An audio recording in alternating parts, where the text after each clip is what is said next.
মহারাজ কংস আমাদের অনেক জ্বালিয়েছে। মহারাজ কংসকে বধ করতে সে আসছে।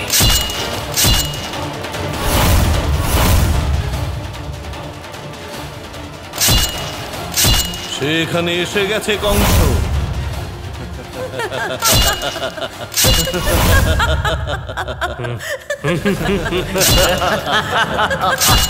কংস, আমি তোর যমদূত। তোকে তোর জীবনের অন্তিম গন্তব্যে পৌঁছতে আসছি। তোকে বধ করতে আসছি আমি।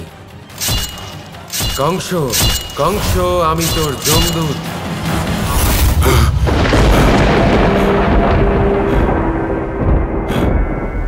না, গোয়ালা আমায় হত্যা করতে পারবে না, কখনো করতে পারবে না।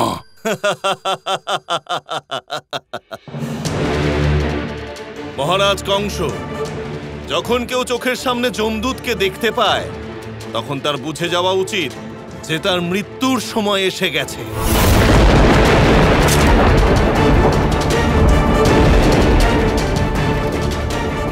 অক্রূর, তোমার এই অসভ্যতার জন্য আমি এই মুহূর্তে তোমার শেষ করে ফেলবো।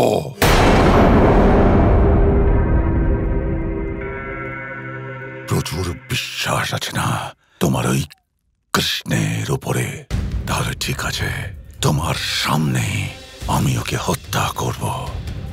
প্রথমে তোমার বিশ্বাসের হত্যা করব, তারপর তুমি নিজে দেখবে ওই কৃষ্ণের হত্যা। সৈনিক, অক্রূরকে তার অসভ্যতার জন্য 50 বার চাবুক মারা হোক। মৃত্যু আমি অবশ্যই দেখব মহারাজ, কিন্তু কৃষ্ণের নয়, আপনার।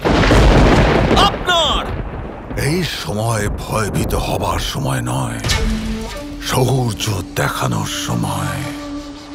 এবার এই জগতে মহাযুদ্ধ হবে। হয় কৃষ্ণ থাকবে, নয় মহাবলী কংস থাকবে।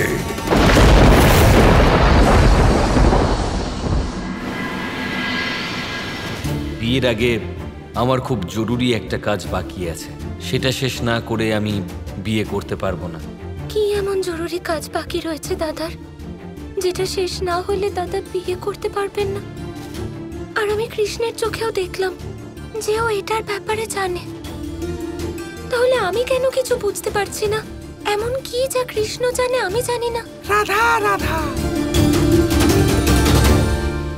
আমি তো শুধুই চিন্তা করছি। আমি জানি দাদা কেন বিয়ে করছেন না, আর ওনার কি কাজ বাকি আছে। কৃষ্ণ তো জানেই না যে আমি সব জানি। এবার আমি গিয়ে ওকে অবাক করে দেব। রাধা, রাধা।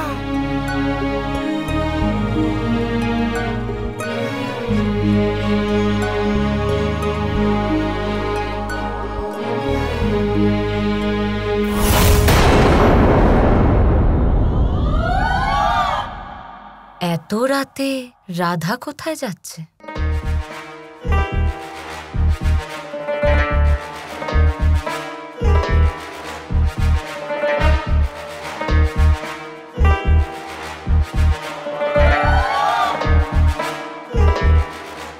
কোথায় গেল?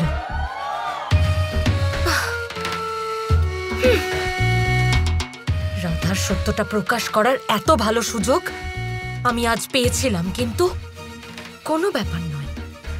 যে সব সময় লুকিয়ে লুকিয়ে দেখা করে সে সব সময় সুযোগও করে দেয়।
সহজে আমি হার স্বীকার করে নেব, কিন্তু আমি সেরকম মোটেই করব না।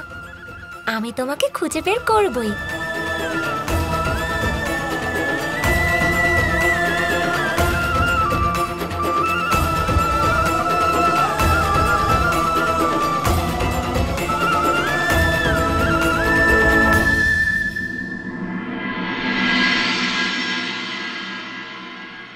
কৃষ্ণ, আজ আমায় এত জ্বালাচ্ছ কেন?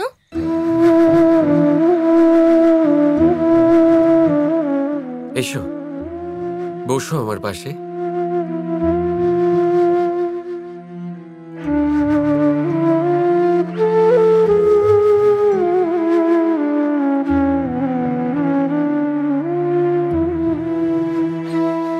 এবার বলো, কেন এত জ্বালাতন করছিলে আমাকে? নিজের বাঁশির সুরে আমায় আজ এত কেন দৌড় করালে? আজ আবার তুমি আমাকে অধীর করে তুললে, যেমন আগে করতে। কেন? আমার এভাবে বাঁশি বাজানো, সেই বাঁশির ধ্বনি তোমার এইভাবে অনুসরণ করা, আমার সাথে এভাবে রাসমঞ্চে বসে থাকা, এই প্রত্যেক মুহূর্ত আমার জন্য অমূল্য রাধা। আমি একবার এসব ঘটনা পুনরায় কাটাতে চেয়েছিলাম। পুনরায় একবার? একবার কেন? তুমি যতবার চাও ততবারই মুহূর্ত কাটাতে পারো। আর কৃষ্ণ বাঁশি বাজানোর পরে রাধা আসবে না, তা কি কখনো হতে পারে?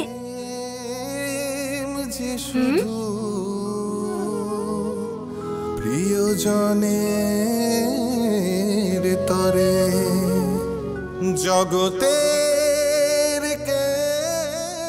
কিন্তু সেই সময় আসতে চলেছে রাধা, যার পরে আমি আর কখনো বাঁশি বাজাতেই পারবো না।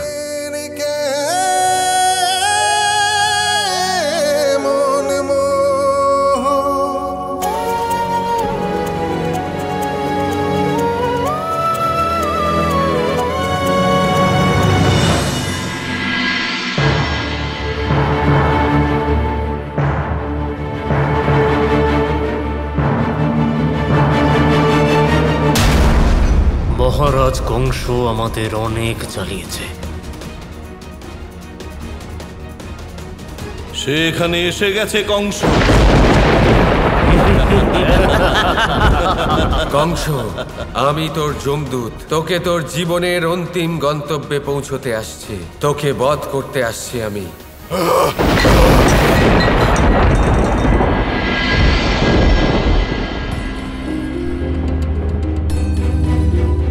প্রণাম মহারাজ। সব ঠিক আছে তো? আমি ঠিক নেই রাজপুরোহিত।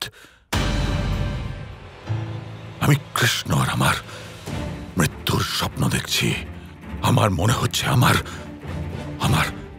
ওই কাল, ওই কৃষ্ণ যে কোনো মুহূর্তে এখানে চলে আসবে।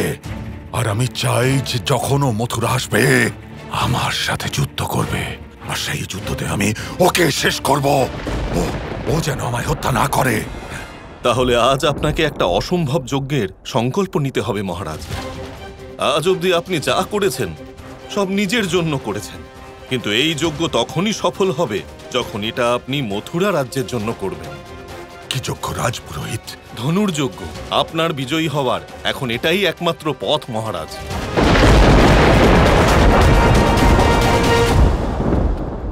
যদি আমার বিজয়ের এটাই একমাত্র উপায় হয়, তা আমি মহাবলী কংস এই যজ্ঞ অবশ্যই করব। বলো রাজপুরোহিত, কি করতে হবে? সবার আগে আপনাকে শিব ঠাকুরের ভক্ত নন্দীশ্বরের দ্বারা পরশুরামকে দেওয়া দৈব ধনুকটি অর্জন করতে হবে, আর তারপর সেটার বিধি মেনে পুজো করতে হবে। ভগবান পরশুরামের ধনুক প্রাপ্ত করা অসম্ভব কার্য।